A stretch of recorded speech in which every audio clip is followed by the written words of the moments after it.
আমাদের রাষ্ট্র পুনর্গঠনের সময়, এই রাষ্ট্র পুনর্গঠনের সময়ে যারা পালিয়ে গিয়েছে অডিও কলে, আসলে কে কথা বলছে এআই যুগে সেটাও বোঝা যায় না।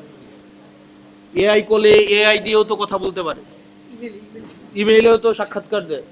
তো সেই জায়গা থেকে যারা পালিয়ে গিয়েছে তাদেরকে নিয়ে কথা বলে এই গুরুত্বপূর্ণ সময় সাংবাদিকরা প্রচুর গুরুত্বপূর্ণ বিষয় নিয়ে ব্যস্ত থাকে। এই গুরুত্বপূর্ণ বিষয়ের মাঝখানে এইসব অগুরুত্বপূর্ণ বিষয়ে কথা বলার সময় আমি জানি আপনাদের নেই। সেই জন্য আমরা রাষ্ট্র পুনর্গঠনের বিভিন্ন বিষয় নিয়ে আমরা কথা বলতে পারি। এই চ্যাপ্টার ক্লোজ, গন গন কেস। এই অন্তর্বর্তীকালীন সরকারের একটি বাস্তব চিত্র উনি তুলে ধরেছেন, যা অনেক সাংবাদিক হয়তো পেশাগত কারণে চেপে যান, অনেকেই কিছু কিছু মানুষ।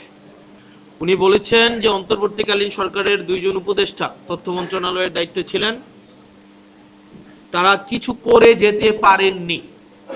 তারা হয়তো করতে পারতেন কিন্তু করে যেতে পারেননি। উনি কিন্তু বলেননি যে তারা করেনি, উনি বলেছেন কি করে যেতে পারেনি, অর্থাৎ ওনাদেরকে করতে দেওয়া হয়নি।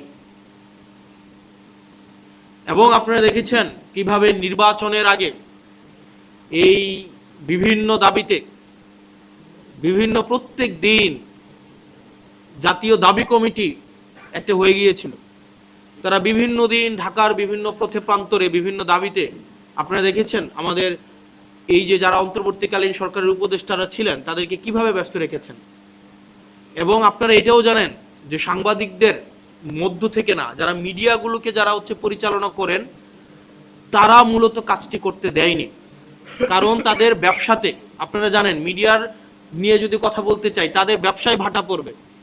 আপনাদের যে টায়ার, আপনাদের টায়ারে যারা আপনারা মাঠ লেভেলে গণমানুষের সাথে থেকে আপনারা যারা সাংবাদিকতা করেন তাদের বেতন স্ট্রাকচার আর উপরের টপ টায়ারের বেতন স্ট্রাকচারের মধ্যে অন্তত 20-30 গুণ ব্যবধান, তাই না?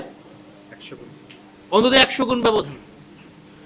আপনাদের সিনিয়র 5-6 জন পায় 7-8 লাখ টাকা করে বেতন, 3-4 লাখ 4-5 লাখ টাকা করে বেতন, আর আপনাদেরকে দেওয়া হয় 15-20 হাজার টাকা করে বেতন। আবার অনেকের তো 15 লাখ টাকা করে বেতন আছে। এখন সমাধান তো আমাদের একসাথে সমাধান করতে হবে। আমরা সমাধান চাইলাম, আপনাদের পক্ষে কথা বললাম, আপনার মালিককে আবার আমাদের আপনাদের পক্ষে কথা বলার কারণে আমাদের বিপক্ষে আবার লিখতে আপনাদের বাধ্য করলো।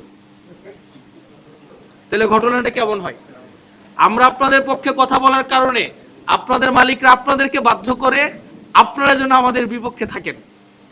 ঠিক একইভাবে অন্তর্বর্তীকালীন সরকারের যারা উপদেষ্টারা ছিল ওনারা কিন্তু অনেকগুলো কমিশন করেছিল, মানুষের সামনে অন্তত এই যে রূঢ় বাস্তবতাটা প্রকাশ করতে পেরেছিল। এটা নিয়েও কিন্তু আগে আলোচনা হইতো না। তার মানে কি প্রগ্রেস আমাদের জায়গা থেকে কিন্তু আমরা কথা বলছি, এই যে চিন্তাটা সেটা কর্মে প্রকাশিত হয়েছে এবং ইনশাল্লাহ সেটাকে আমরা বাস্তবায়ন করব ইনশাল্লাহ। এবং আমরা পার্লামেন্টেও এটা নিয়ে আমরা কথা বলি এবং এটা আমরা বাস্তবায়ন করব। কারণ আমরা কোনো মিডিয়া মাফিয়াগিরি যারা করে তাদের দ্বারা আমরা নিয়ন্ত্রিত না। আমরা কোনো অলিগারকে আমরা কখনোই প্যাট্রোনাইজ করি না। আপনি দেখবেন আমাদের আহ্বায়ক গতকাল এটা স্পষ্ট করেছেন যে এই যে একটা অলিগার্ক শ্রেণী প্রতিষ্ঠিত হয়েছে, যারা রাজনীতিকেও নিয়ন্ত্রণ করেন, যারা মিডিয়াকেও নিয়ন্ত্রণ করেন, তাদের জায়গা থেকে আমাদের রাজনীতি, মিডিয়া, আমাদের এই রাষ্ট্রকে আমাদেরকে মুক্তি দিতে হবে। আশা করি আপনাদের সবাইকে নিয়ে এই জিনিসটা আমরা করতে পারবো।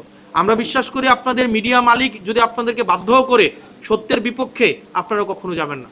আশা করি আপনারা এই পুরো প্রোগ্রাম জুড়ে আমাদের সাথে থাকবেন।